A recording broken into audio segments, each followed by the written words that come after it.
पत्नीच्या या 5 चुकांमुळे नवऱ्याची बर्बादी 100% होते. त्याच्यावरील 4 उपाय पण आपण पाहणार आहोत. श्री स्वामी समर्थ.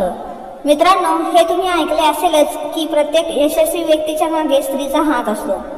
ही म्हण केवळ बोलण्यापुरती मर्यादित नाही. खरं तर हिंदू पुराणात देखील पतीच्या यशाचं मुख्य कारण पत्नीला मानले जाते. असे म्हणतात की लग्नानंतर पतीचे भवितव्य मोठ्या प्रमाणात पत्नीवर अवलंबून असते. लग्नानंतर काही लोकांचे नशीब पूर्णपणे बदलते आणि ते यशाच्या वाटेवर चालू लागतात, तर काही लोक लग्नानंतर आपले नशीब गमावण्यास सुरुवात करतात, म्हणजेच ते अधोगतीकडे वाटचाल करताना दिसतात. असं घडण्यामागचं कारण बायकांच्या काही चुकाही होऊ शकतात. भविष्य पुराणात पती पत्नीच्या काही नियमांमध्ये वर्णन आहे. पत्नीच्या काही चुकांचा उल्लेख आहे. लग्नानंतर जर पत्नीने एखादी चूक केली असेल तर त्याचा परिणाम थेट तिच्या पतीवर आणि त्याच्या नशिबावर होत असतो. बऱ्याच बाबतीत पतीची प्रगती सुद्धा थांबते आणि म्हणूनच लग्नानंतर पत्नीने काही नियमांची काळजी घ्यायला हवी. पत्नीने हमखास पाळले पाहिजेत अशा काही नियमाबद्दल आज आपण जाणून घेऊयात. पतीला बर्बाद करू शकणाऱ्या अशा बायकोच्या 5 चुका. पहिली चूक, सकाळी उशिरा उठणे. जर एखादी बायको सकाळी सूर्योदयानंतरही अंथरुणावर झोपली असेल तर तिथे बरीच नकारात्मक ऊर्जा तयार होत असते. असे म्हणतात की उशिरा उठणाऱ्या महिलेच्या पतीला नेहमीच दुर्दैवीपणाचा सामना करावा लागतो. ही ऊर्जा थेट त्या पतीच्या नशिबावर परिणाम करते आणि संपूर्ण दिवस वाया जात असतो. म्हणून सूर्योदयापूर्वीच पत्नीने नेहमी उठायला पाहिजे. दुसरी चूक, घर स्वच्छ न ठेवणे. ज्या स्त्रिया आपले घर स्वच्छ करीत नाहीत आणि ज्यांच्या खोलीत जिथे वास येत असतो अशा घरात गरिबी यायला वेळ लागत नाही. वास्तविक असं घडल्याने पतीच्या कमाईवरही त्याचा परिणाम होत असतो.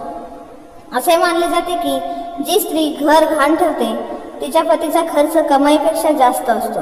म्हणून पत्नीने घर आणि खोल्या नेहमी स्वच्छ ठेवल्या पाहिजेत. तिसरी चूक, बायकोचे रोज आंघोळ न करणे. कोणतीही पत्नी किंवा स्त्री जी दररोज आंघोळ करत नाही किंवा स्वतःला स्वच्छ ठेवत नाही ती नकारात्मक ऊर्जेने परिपूर्ण असते. तसेच तिच्या आजूबाजूला देखील नकारात्मक ऊर्जेचा वावर असल्याची भावना आहे. अशा परिस्थितीत नवरा आळशी बनतो आणि त्याचं मन कामावर किंवा कशावरही लागत नाही. चौथी चूक, बायकोने भांडण करणे आणि कठोर शब्द बोलणे. जी स्त्री प्रत्येक गोष्टीत आपल्या पतीशी भांडते किंवा झगडा करते त्या घरातील नवऱ्याचे मन डायव्हर्ट होते. याचा परिणाम त्याच्या कामावर आणि वागण्यावर देखील झालेला दिसून येतो. पाचवी चूक, अन्नामध्ये भेदभाव करणे. कोणतीही स्त्री जी आपल्या पतीला आनंदाने किंवा पवित्र मनाने जेवण बनवून देत नाही किंवा त्याच्या आवडीचं काही बनवत नाही तेव्हाच खरं तर तिच्या नवऱ्याचं पतन तेव्हापासून सुरू झालेलं असतं. या अशा चुकामुळे दुर्दैव नेहमीच पत्नी किंवा पतीच्या मागे लागून राहील आणि नशीबही आपल्या आवडीचं काही वाटायला येऊ देणार नाही. दुर्दैवीपणा टाळण्याचा एक मार्ग देखील आहे, परंतु याचा अर्थ असा नाही की आपण कर्म करायचे नाही, केवळ उपायांच्या सहाऱ्याने चालत राहायचं. आपण स्वतःला प्रगतीच्या मार्गावर सतत ठेवा, चांगले कर्म करत राहा. जर आपण दररोज सकाळी निर्मळ मनाने उठलात आणि खऱ्या मनापासून कोणत्याही फळाची अपेक्षा न करता गायत्री मंत्राचे ध्यान केले तर आपल्याला सद्भावना प्राप्त होईल. आपल्या पालकांचा आणि त्यांच्या कुटुंबियांचा सन्मान आणि आदर करा, त्यांचा सन्मान करा आणि त्यांना नेहमी आनंदी ठेवा. असं केल्याने तुम्हाला आयुष्यात पुण्य लाभते आणि आयुष्यात वाईट काळ कधीही येत नाही. आता आपण उपाय बघू. आता जो उपाय आम्ही तुम्हाला सांगणार आहोत तो आहे सूर्योदयानंतर आणि सूर्यास्त होण्यापूर्वी करावयाचा आहे. 1 नंबर, आपल्याला एक पोळी घ्यावी लागेल आणि आपल्यावरून ती 31 वेळा घड्याळाच्या दिशेने फिरवायची आहे. हे केल्यावर ती पोळी कुत्र्याला खायला द्यायची आहे किंवा नदीत प्रवाहित करायची आहे. यामुळे दुर्दैव देखील आपल्या आसपास फिरकणार नाही.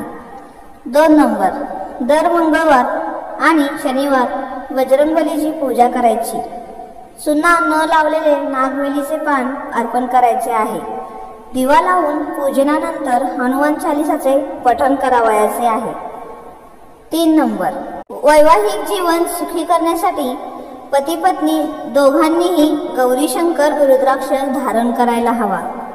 शेवटचा उपाय म्हणजे दररोज सकाळी उठून गणपतीची पूजा करून गणपती अथर्वशीर्ष पठण करावे. यासह आपल्या जीवनातील सर्व समस्या टळतील. हे असे काही उपाय होते ज्याद्वारे आपण दुर्दैव आणि नशीब बदलू शकता.